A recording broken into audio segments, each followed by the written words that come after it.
Oh, hello everybody. And you know who I am. I'm Dr. Gross, and I tell you what, we are still waiting for our guest.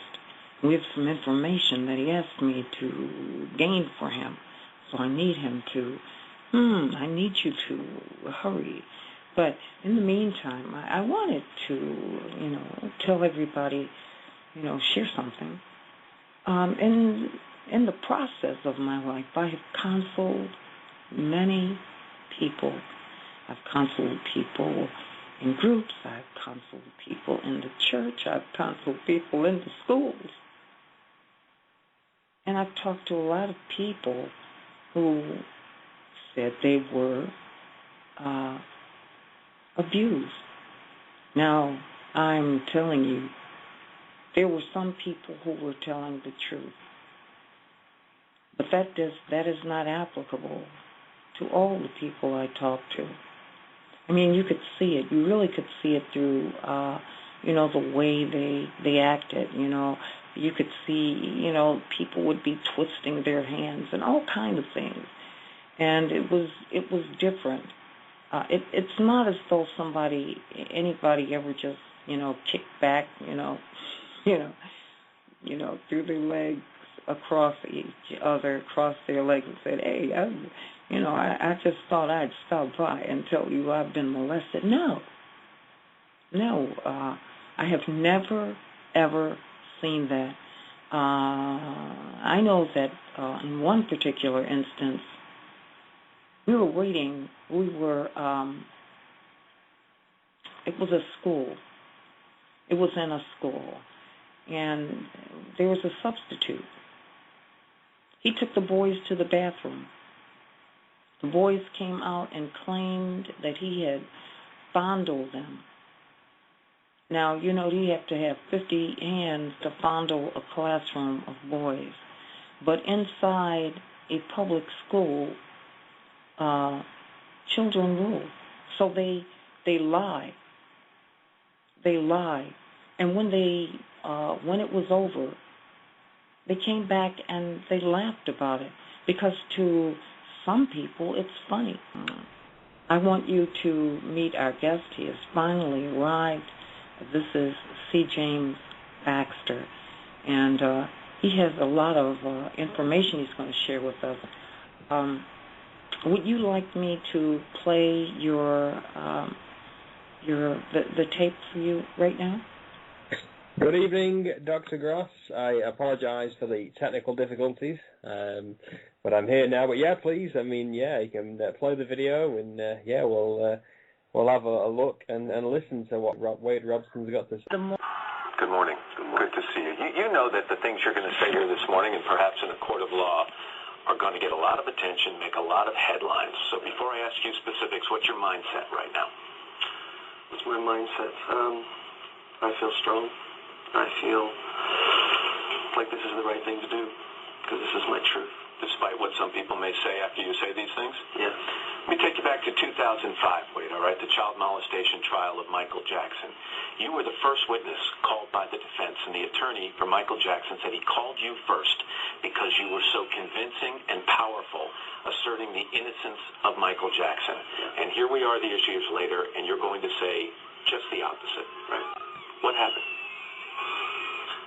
First of all, one thing I want to clear up is that this is not a case of repressed memory. And it's been reported in the press zone. I never forgot one moment of what Michael did to me. But I was psychologically and emotionally completely unable and unwilling to understand that it was sexual abuse. So what are you alleging that he actually did? He sexually abused me from 7 years old until 14. I know it's a difficult and personal question, but can you be more specific? Because you're accusing someone who is deceased of criminal activity. Yeah. So I need you to be a little more specific. Did he perform sexual acts on you? Did he force you to perform sexual acts on him? What was the nature of the abuse? Yes, exactly what you said. He performed sexual acts on me and forced me to perform sexual acts on him. How old were you when it started? 7. And how long did it last? Till about 14.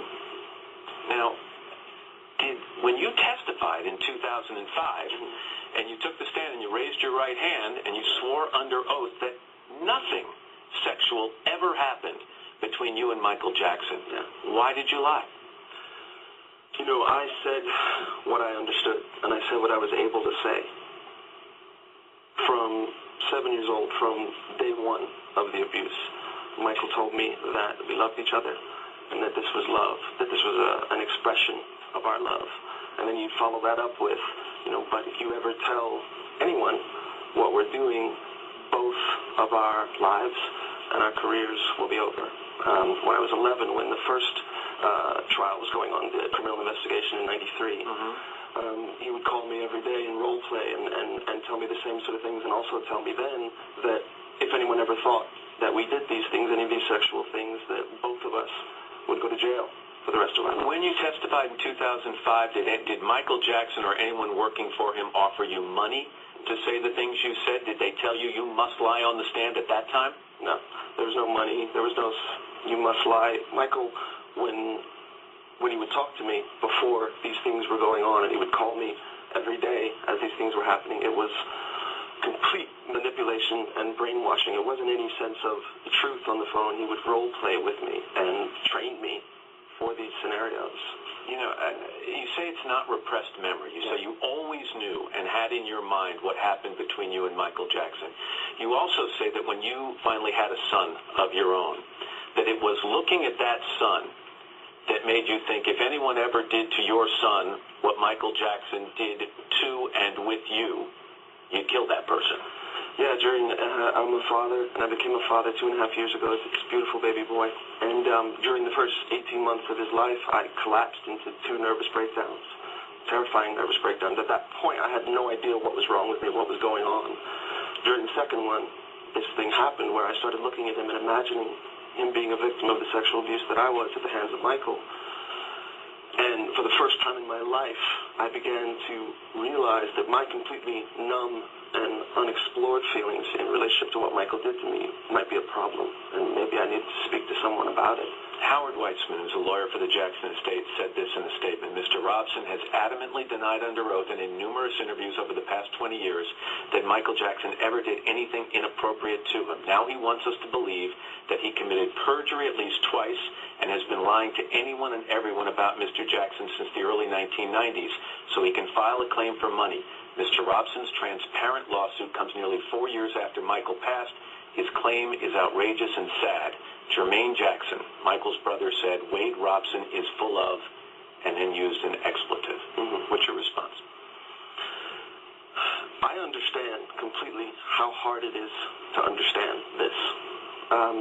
That being said, the idea that I would make all of this up and put myself, my wife, my son, my entire family through this, extremely stressful and painful experience, all for the sake of money, is completely But that's what you're going to be accused of. You're going to be accused, they're going to say you defended Michael Jackson while he was alive because he was good for your career, and now that he's gone, there's an opportunity here to sue his estate. He can't defend himself and get money.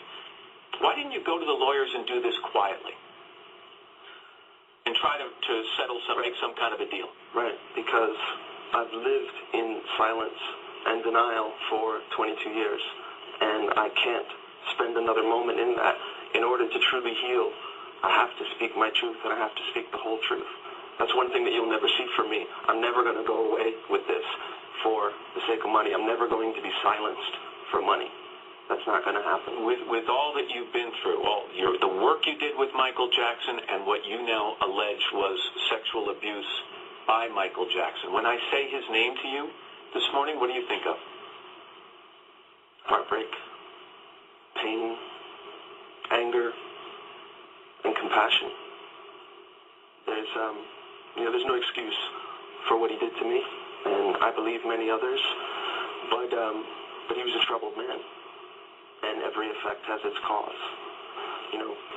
The image that one presents to the world is not the whole explanation of who someone is.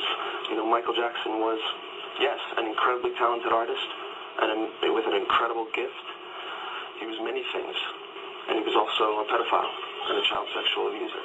His fans have been contacting me on Twitter this morning in record numbers, Wade, and a lot of them are saying you're a traitor. You understand their emotions? understand how confusing it is to understand, how hard it is to understand. I get that. But all it takes is a little bit of education into child sexual abuse and realizing how, unfortunately, typical my scenario is. The trauma and the psychological effects of child sexual abuse last for so long. I had no understanding of this until up to just over a year ago, and I'm just at the beginning of my healing process. I'm sure I'll be dealing with this for the rest of my life, but I'm so thankful that this is happening now, because now I can get my life back. And my son is the one that saved my life. Wade Robson. Wade, thanks very much for your time this morning. I appreciate it. Okay, and I apologize for that dreadful beginning, but I'm happy that we had an opportunity to hear it clearly. I hope everybody did. And so talk to us,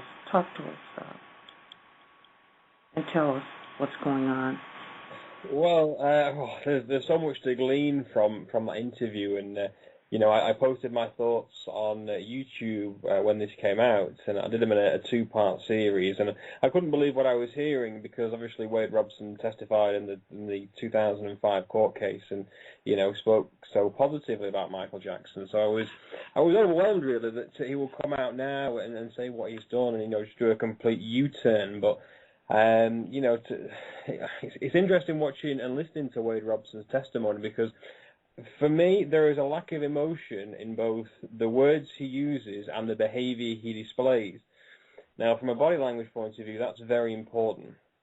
And we'll come to more of that later on. And, we'll get to the interview shortly, but, I mean, the idea that, that in the 2005 trial that Michael Jackson, would, choose somebody that they have molested for 7 years as their first witness, to undergo a government cross-examination is ridiculous. So that automatically tells me that these allegations that he's making are ridiculous. There's no way that Michael Jackson would choose Wade Robson as, I think he was the first witness. I think he was the first assured witness in his trial. So that, for me, just speaks volumes. But getting back to Wade's body language, there is a definite problem between the emotions that I don't think he's feeling and the behaviour that he is showing. And he's showing a lot of what are called emblematic slips. And these are like the gestural equivalents of like a slip of the tongue. So an emblem is like a gesture that has a precise meaning within a cultural group, like the shoulder shrugs or the AOK gesture or the OK gesture and things like that. And when Wade Robson is talking about these sexual abuse allegations, he's making these emblematic slips, meaning he's making an asymmetrical shoulder shrug, which correlates to the message of I've no real confidence in what I've just said. I've no conviction there. So again, it would appear to me that Wade Robson is not recalling information from memory, and that is why he's making these slips, so to speak, the shrugs and the mouth shrugs and the eyebrows being raised quite a lot. Again, these are called emblematic shrugs. So, and each emotion has unique signals, and these change in the body. They elevate heart rate and they adjust postures and they change facial expressions. But we don't see that in Wade Robson. It's all very monotone, and I just don't feel the emotion he is describing. And don't forget, he's talking about a series of sexual allegations against Michael Jackson. That's going to heighten anybody's emotions. I don't see that in Wade Robson.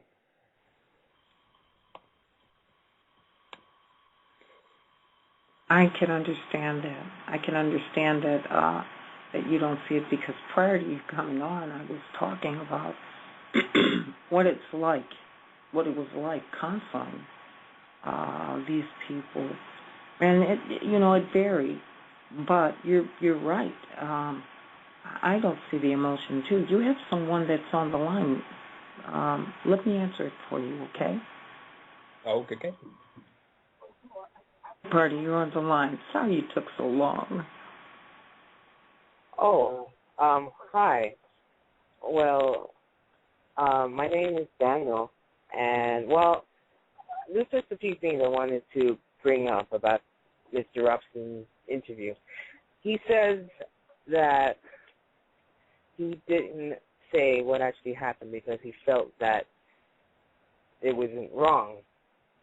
Now, my question is that in cross-examination, he was specifically asked whether these things, certain specifics happened, yes or no, not if it was right or wrong, and he adamantly denied every little thing that they were asking, denied any wrongdoing. Now, he says that now he realizes it was wrong. But for him to say that would mean that back then, when he did not, if he felt that it was right back then wouldn't he therefore just simply say, well, this and yes, this happened, but it wasn't sexual. Why not just say it? So that, to me, tells me that if he's to be believed, that means he knowingly withheld that because he knew there would be negative repercussions, and therefore that shows he knew it was wrong. Now, and another thing, he said when they asked him why he kept quiet for so long, he said that he lived in denial and silence for years, and yet he says he just recently come to understand that it was wrong. So what is it that he was living in denial or being silent about? And that's all I have to say. Hello? Yes. He said, did you hear that? Craig? Pardon. Hello? Hello, yes. It's a bit of a bad line. I can't hear very well. I'm sorry. Well, let me repeat the question. Okay. Let me step out too. Are you listening, Craig? Yeah, I am listening. Yeah, it's a bit of a bad line. I think the distance between us is showing on Skype, I think. Here in England, yes. Oh, hello? Can you hear me? I can hear you now, yes, my friend. Oh, okay. I'm sorry. Okay. All right. Okay, so Wade is saying that he said that he didn't say that he's saying that now he realizes that what Michael allegedly did to him was wrong, and that back then he understood it as a sign of love.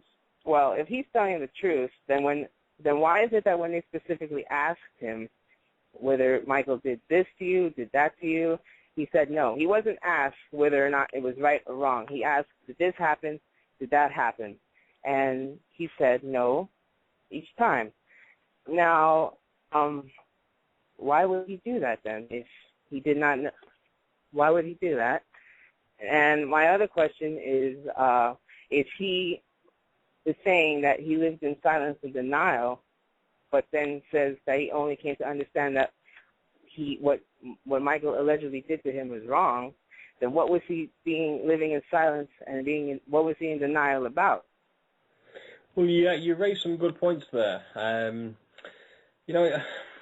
I just don't see where Wade Robson is coming from with this, because even in his statement on the Today Show, he contradicts himself, where he says that he never forgot what happened to him at the hands of Michael Jackson, and then towards the end of his statement, he said he had no understanding of this until a year ago, when he would have been 29 then. So we're seeing contradictions in his language. I haven't seen any body language from the 2005 trial. I don't know if cameras were allowed in, but I certainly haven't seen any video of him talking. I have read the transcripts this morning. From the language I can glean on the written language, it's he's very adamant that Michael Jackson did not sexually abuse him. He never saw any sexual abuse of any children. He never saw any inappropriate behavior, and he's very adamant that he was, Michael Jackson was of sound body and mind. So why now that he comes out,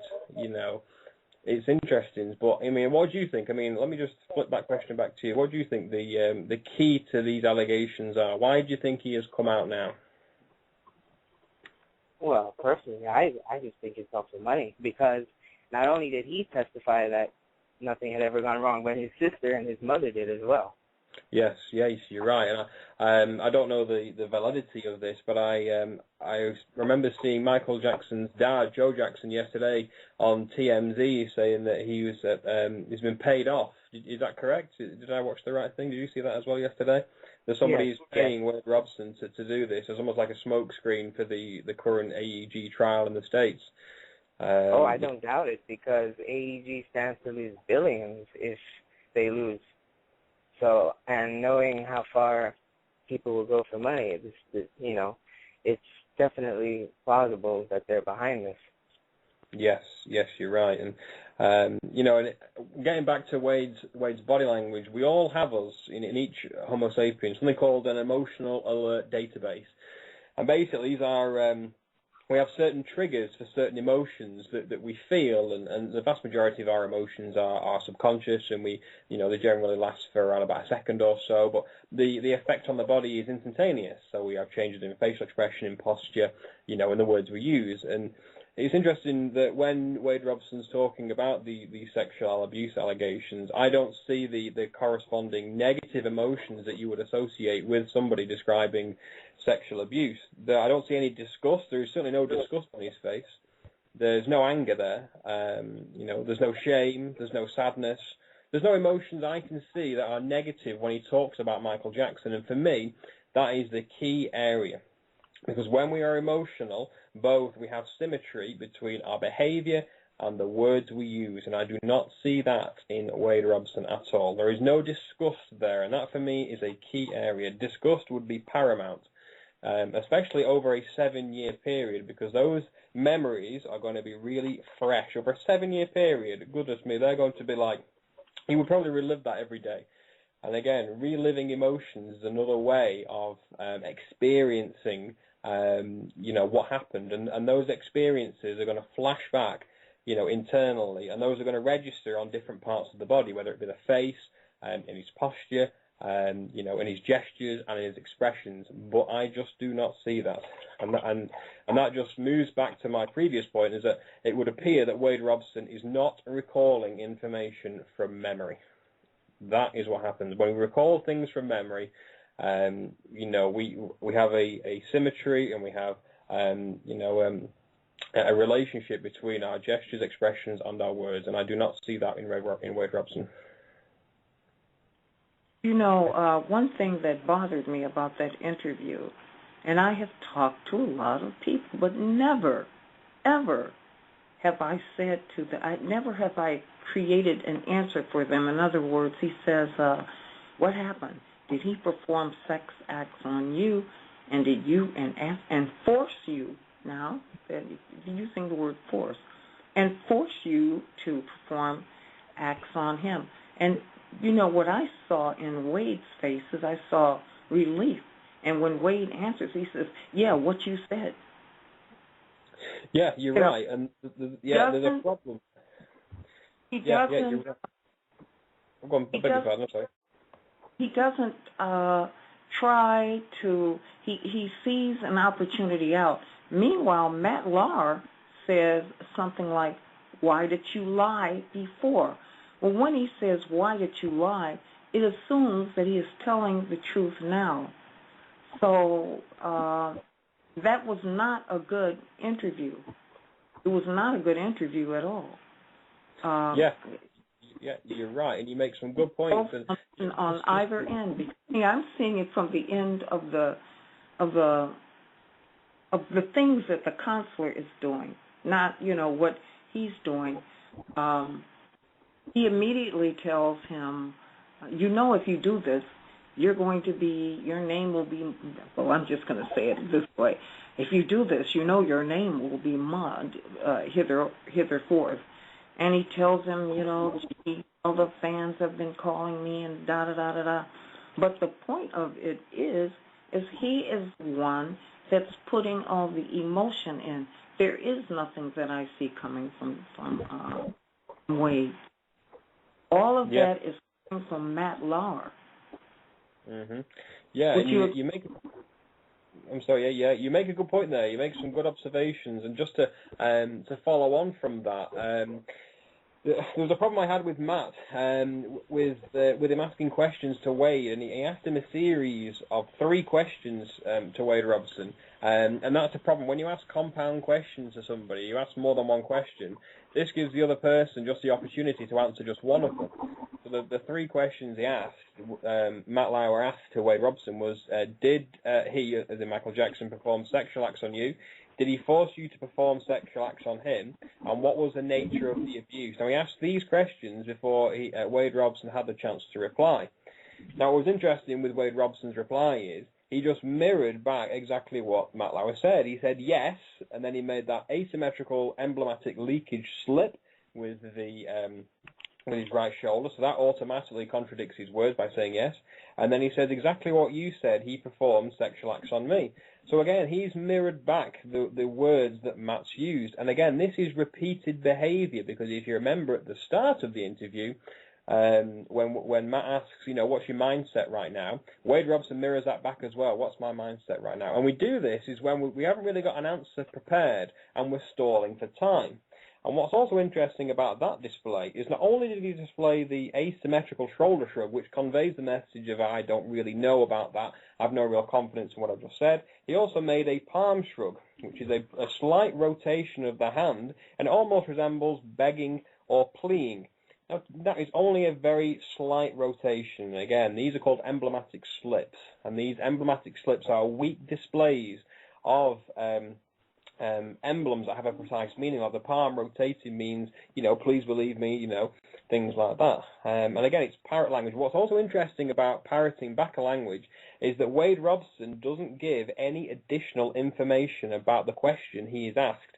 And again, that for me is very interesting. And again, there is no emotions in his words when he parrots back that sentence back to Matt, which he said exactly what you said, he performed sexual acts on me. He made an asymmetrical shoulder shrug and a slight palm shrug. Again, now those are 2 behaviors of an association where I'm not really comfortable, I have no real confidence in what I've just said. But again, it was interesting what you said before about Matt Lauer and his emotions. One way that we display our emotions is through other people. And it was interesting that I didn't feel that Matt Lauer was empathizing with Wade Robson. There was no flashes of sadness on Matt's face. Now, that's very, very interesting, because all of us can generally feel the emotions that other people are feeling, and we can, we get emotional ourselves when we see somebody else being emotional. Especially when my missus is watching something emotional on television, like One Born Every Minute, she will feel the suffering of someone being in labour, having a particularly arduous labour. She will start crying. Marley and Me is a classic film. When it plays on your emotions, so we can feel the emotions of others.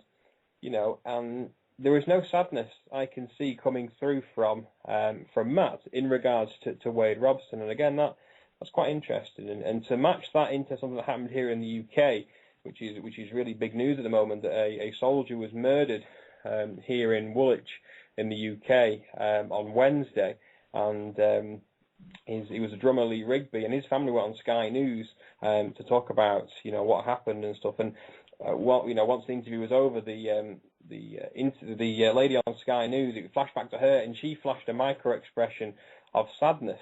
And again, so she could relate to what she was hearing and the family's, upsetting, eulogy of drummer Lee Rigby. So again, she could empathise with that family. I don't see that Matt Lauer is empathising with Wade Robson. That was jaw-dropping. I had the emotions about that, too. You have a caller, 215. Sorry it took so long. Hi, how are you? Hi, Miss Catherine? Yes. Hi, it's Robin. Hi, Robin. How are you, darling? I'm doing well. How are you? Blessed and highly favored. Did you have a question for?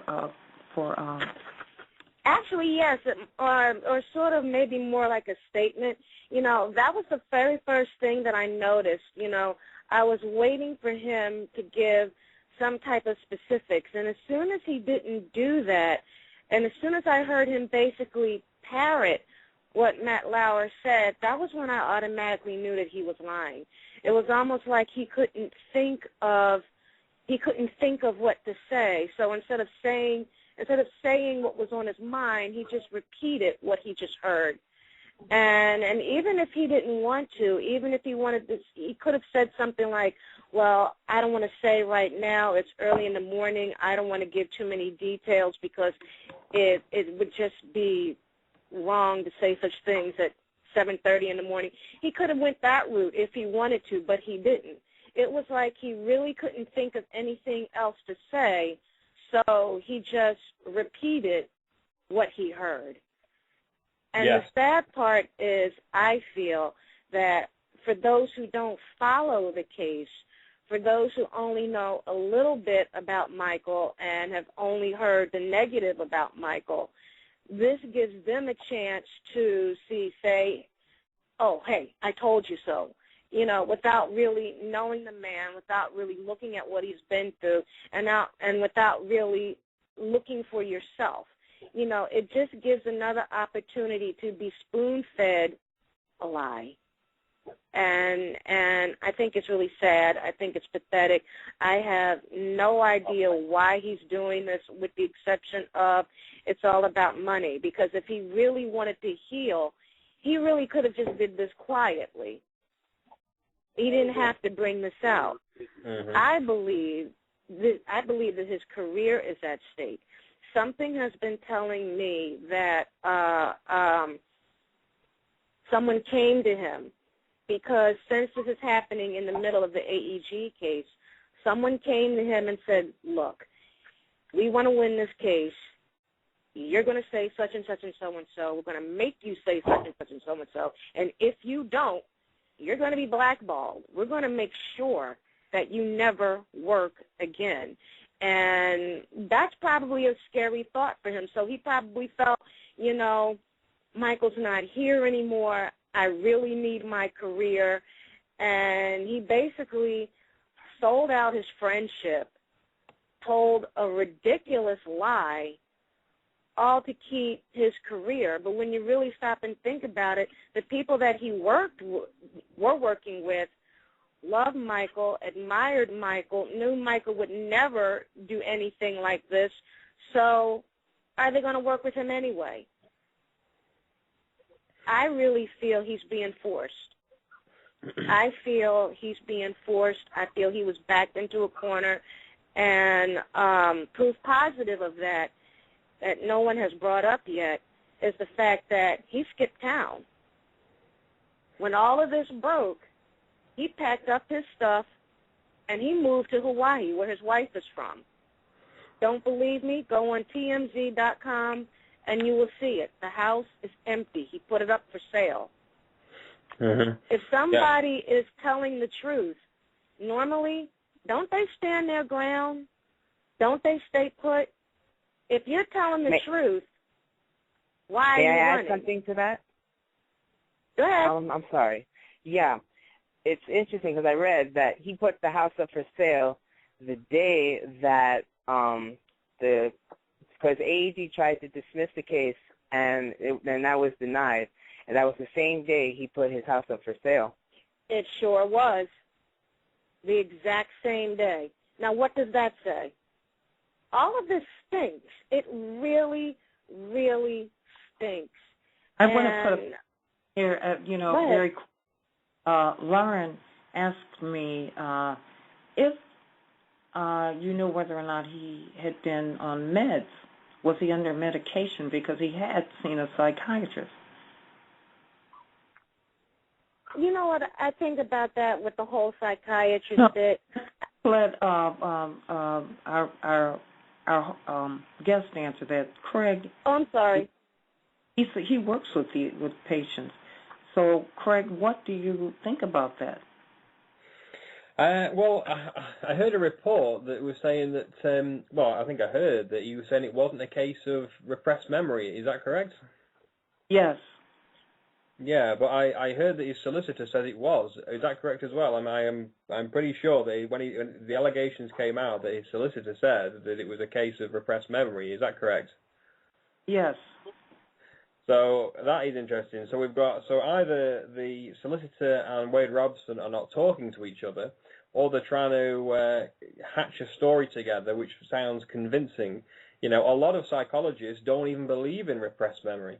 You know what I mean? I haven't done that much research in it myself, but it makes the job a little bit more easier for me from a body language point of view when he tells me that.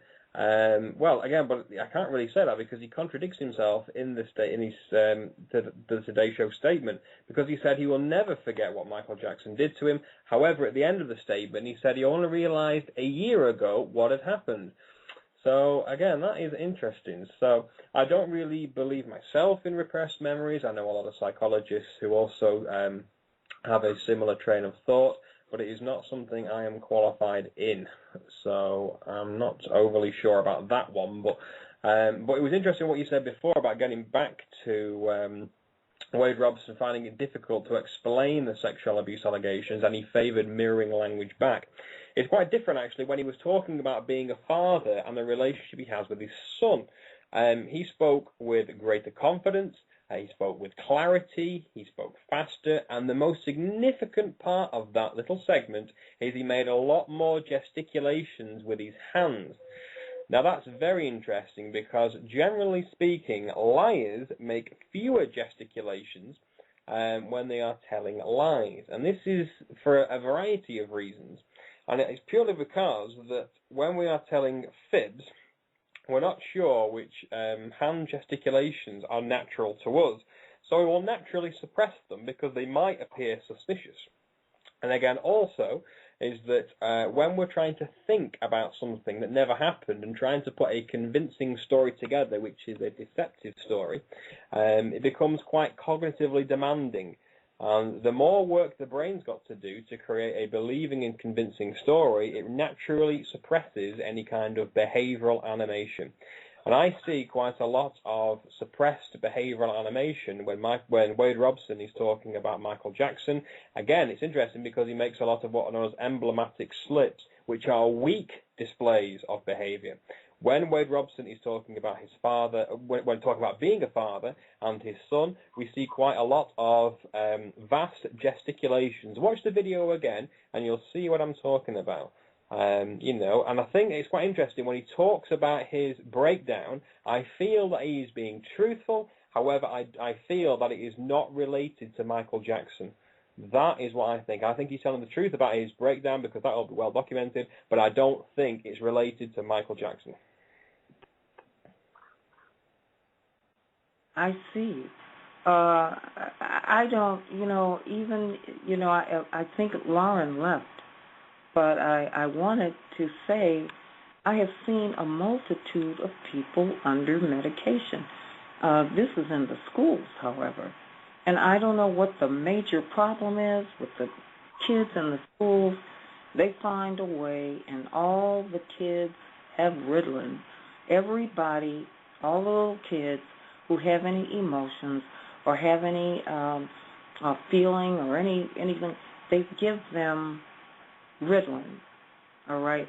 But with Ritalin and with those meds, the people, they still are not going to throw their legs up and cross their legs and, and lean back and start having this ferocious well, not ferocious, but this very laid-back conversation. They're just there. You know what I mean? They are just there. There's nothing. But, of all the nothingness that Wade presented, it was far more than what I've seen when I've seen people on medication. Mhm. I hope I made it clear. Mhm.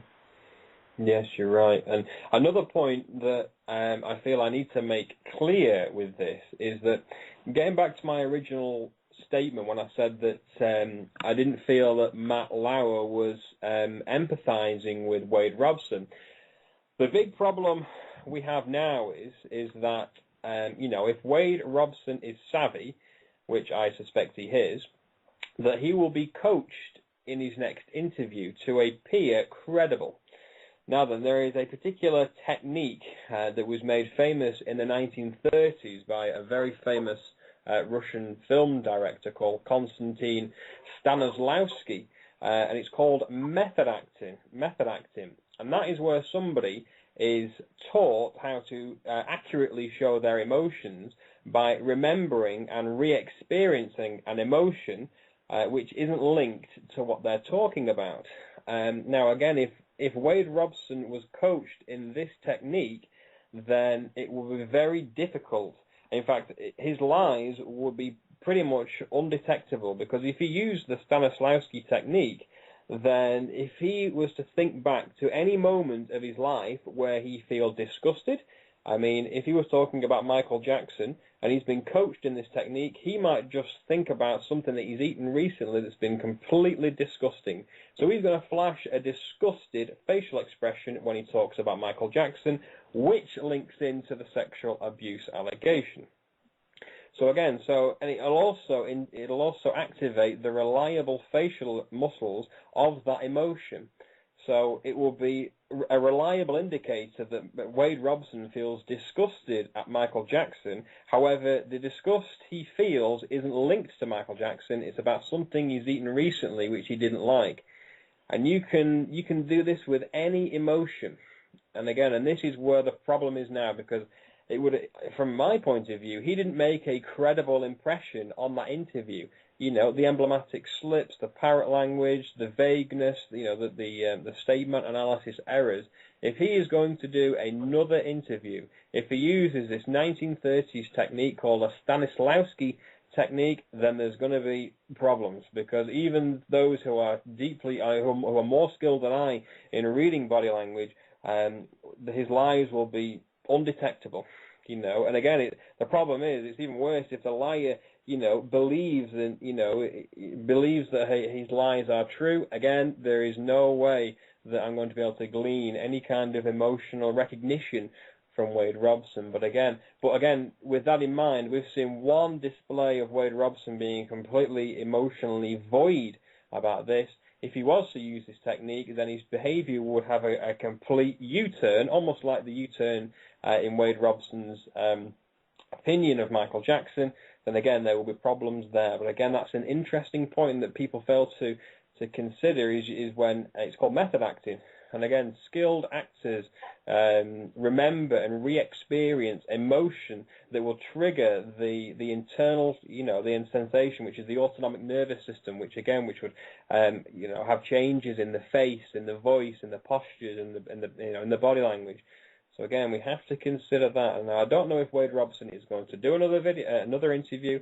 I haven't heard, but if he does, of course, I'll be watching it. But, you know, I think that his manager or whoever will be saying, you know, maybe try and make a better impression this time. And, you know, and because he is a choreographer, you know, he's in the public eye, you know, he's an actor, maybe he'll find it easy to do that. But again, it's very, very interesting. Well, may I bring up something else? Now that you're mentioning interviews. Well, I saw a video on Access Hollywood where they brought in Dr. Lillian Glass, I believe her name is, who is also a body language expert. And she went and analyzed in that same interview with Matt Lauer, and her results are different from what you are saying, and she's finding him credible. And then they pull up an interview from 2008 where he's defending Michael, and she's trying to she's indicating that that there's some untruths there. I'm not sure if you've seen that video, but I'm wondering why. Well, and she only analyzed a few parts. Now, why would she be having such different opinions? One thing to think about with that video, I forgot what some video. Billie Jean or something comes in the middle, and when Billie Jean comes in, you know, it pretty much changes your emotions. Then it flips back, and you see her saying something about why she believes that Wade is telling the truth. But the fact is, you really don't see that video. Not like, I hope that everybody has seen Craig's video I hope you've seen it, and if you've not, then we're going to put the link for it up here for you. And Craig, do you have the link? If you do, put the link in the box for everybody to see that video. And everything, it's radically different because he analyzes everything point by point, even to saying why he's there, and it's not the truth, it's his truth. And that's something we want to talk about, too. Yes, I find Craig's analysis far more in-depth and accurate because this other expert only analyzed one or two parts and reached, in my opinion, a biased conclusion. And I am wondering how a body language expert, how they will, how they can misinterpret or take an analysis to and interpret it in the way, if they have an agenda, and make it fit their agenda. How they can twist things. Yes, you ask an excellent question there. I have seen Dr. Lillian Glass's body language analysis of Wade Robson. And as much as I thoroughly respect, Dr. Lillian Glass and her contributions to non-verbal communication, I don't necessarily agree with her analysis. One thing I do certainly agree with is when she said that you can see the sincerity and the emotion when he talks about his nervous breakdown. Now, I definitely can see that. I can definitely see how his behavior has changed from when he's talking about Michael Jackson to when Wade Robson's talking about being a father and his son. I can definitely see that. I can definitely see where she's coming from with that. The problem, one thing I don't see is when she said that, when she says that these things are very real, and you can see that in the way that the anger leaks out of him, which, I think she said, which adds to his credibility. Now, I don't see that. I don't see any anger in Wade Robson's face, and one thing we haven't really touched on yet is the order in which he gives when Matt asks him, what do you think about, when I say Michael Jackson's name now, which we'll cover later. I don't see anger in Wade Robson's face, and the prerequisites for anger facially are, narrowing of the eyebrows, so they were pulled down and together, so you can focus on your target, tensing of the upper and lower eyelids, and you've got tensing of the jaw. Now, these are reliable indicators of anger, and these are reliable muscular contractions of the face, which are reliable with anger. The problem I have is when Wade Robson said he feels anger towards Michael Jackson, his eyebrows go up. Now, that is not a prerequisite of anger. His eyelids do not tense, and his jaw doesn't tense. I don't see any facial action associated with anger when Wade Robson says that he feels anger towards Michael Jackson. So again, I have a problem with that little bit of scenario as well.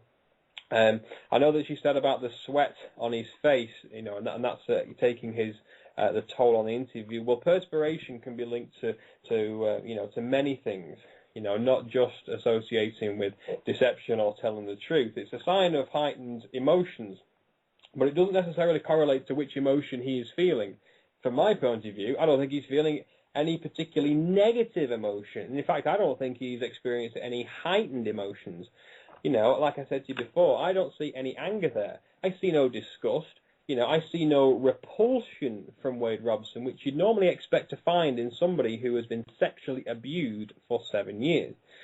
So I, as much as I thoroughly respect, Dr. Lillian Glass on her work, and I've seen some other analysis that she's done. She's done many, and I completely agree with the ones she's done previously. But on this particular tutorial that she did, I don't necessarily agree with her observations. It's interesting how we see different perspectives.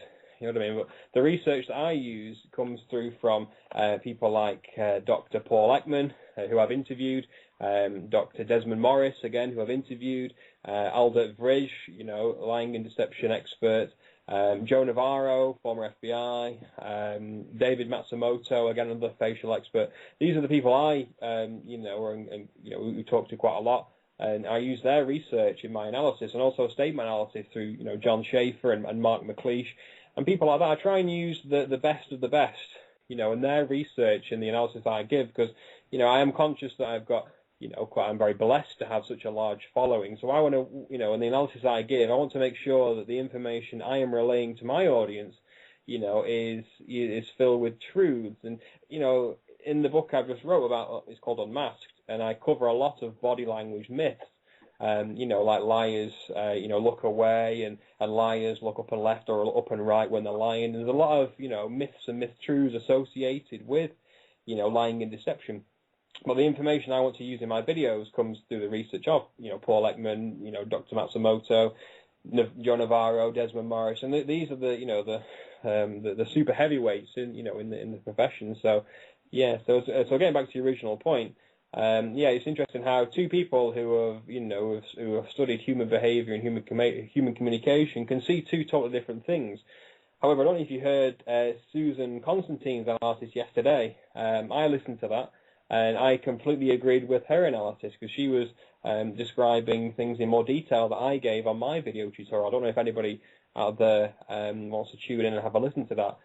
Just type Susan Constantine into Google, and you'll find her body language analysis on Wade Robson from. It was on Blog Talk Radio as well. So that's the analysis I agree with. But you know what I mean. But it's fascinating stuff. It really is. I mean, that's the beauty of human behavior, and that's the beauty of having split opinions. But if you start researching the work of stuff, it's interesting. I'm so happy. Thank you, Irene. Irene has put up the video where you've analyzed him. Are you looking at a screen? Yes, I can see. Yeah, thank you for posting that. Yeah, there's two parts as well. There's two parts to the interview. So have a look. I think one area that we didn't really cover is about the order in which Wade Robson talks about when Matt Lauer asks him, when I say his name, what do you think? And there are some interesting choices of words that he uses to describe Michael Jackson. And our order is important. Generally speaking, we put the emotion that we are sensing the greatest is the first thing we talk about. So when I was very interested to see what he was going to say, and the first word that came out of Wade Robson's mouth when Matt Lauer asked him, what do you think about Michael Jackson? And it was the first word was heartbreak. Now that, to me, doesn't really relate to somebody who's been abused for 7 years. And again, interesting what I said before, I don't see any emotion on his face associated with heartache. If you watch the video back, there is no tension in the eyebrows, there is no tension in the eyelids, there is no tension anywhere on his face associated with, grief and heartache and pain. Now imagine the facial expression you would make if you were experiencing heartache. There would be a lot of action around the eyes, there would be a lot of action around the forehead. Not necessarily the emotions you'd expect to feel with somebody who's been abused for 7 years. And my missus, if she left me for another man out of the blue, that would make me feel heartbreak. Not being abused over 7 years. I would not feel abused. The first thing I would say if I'd have been abused would be disgusted, repulsed. I'd be probably swearing my emotions would be that heightened. I don't see that with Wade Robson. The second thing he says pain. Again, the problem with that is there is no emotion that he displays that's got an association with pain. Now imagine the facial expression you would make when you experience pain. Again, it will be different to heartache. There will be more. It will be a stronger intensity in the eyes, in the eyelids, and around the upper forehead and in the eyebrows. There will be a lot of tension there. Again, I don't see that. I do not see the anguish on his face. Again, which is interesting because emotions are so subconscious, and he should have been experiencing that emotion, because if he was reliving the emotion that he is alleged to have happened, he should be flashing these emotions very readily, but I don't see them, not at all. Next one is anger, which again, which is very on shows I've done in April I do it because it's Sexual Awareness Month, Sexual Survivor Awareness Month. I'm sorry I got it wrong, but you guys know what I'm saying. Anyway, everybody who has spoken is angry. There is nobody there who is talking about compassion. You have, you say, well, all right, this is someone I love, So you would not be heartbroken. I know you wouldn't. There is nobody I've seen who has been heartbroken, ever. The people are angry, very, and it oozes out. You know, even if the person doesn't just come out and start calling you a bunch of names, it oozes out. You see it. Yes. And I know this. Mm-hmm. Yeah, you're right, and it's interesting because the absence of emotion is a lot more telling than the display of emotion. So, like I said, each emotion has its own unique signals, you know, and it's most identifiable on the face and via the voice. And again, I don't see anything like that with Wade Robson. And again, when I said before about anger, you know, the eyebrows go up in anger. No, they don't. The eyebrows go down. There's tensing of the eyelids and there's tensing around the jaw. That's anger. You know what I mean? Imagine, you know, if you were driving and somebody cut you up, you know, instantaneously, before you even had a conscious control of your thoughts and mind, your subconscious mind will have flashed anger on your face. You would have been, you know, frustrated that somebody has cut you up and possibly caused you an accident. That's anger. And you'd expect to see anger coming through from Wade Robson, you know, when he's talking about these allegations, you know, because in essence, you know, because he had to lie in the 2005 case, he had to lie for Michael Jackson, you know, and he got away with it. And imagine how angry he would be because he'd want to prosecute him. Then why didn't he say that? You know, so there should be a lot of pent-up, concealed anger from Wade Robson about this. There is none. And again, another remarkable word he uses, the fourth one was compassion. I mean, compassion for somebody who has been, you know, forced, you know, that's what he said, he was forced, you know, and sexually abused by Michael Jackson. Why would there be compassion there for somebody who has been forced to take part in what, you know, in the allegations that he described? That for me is, you know, that's a unique word, which again, it doesn't add to his credibility, you know, and those are the four, you know, adjectives he describes Michael Jackson. But again, there's no disgust, there's no swearing, there's no repulsion, there is no strong negative emotion, and there are no heightened emotions in that. And those, when he was talking about those should be, you know, he should be reliving what happened to him. And those emotions could come flooding back in an instant. That's his subconscious. That's his emotions taking over. And again, each emotion has its own unique signals. You know, disgust, swearing, repulsion, contempt. They all have different facial expressions. They all have different postures and different behaviors. There is none of that with Wade Robson. And again, that for me is another huge red flag. Is his emotions are not linked to his words. Big problem.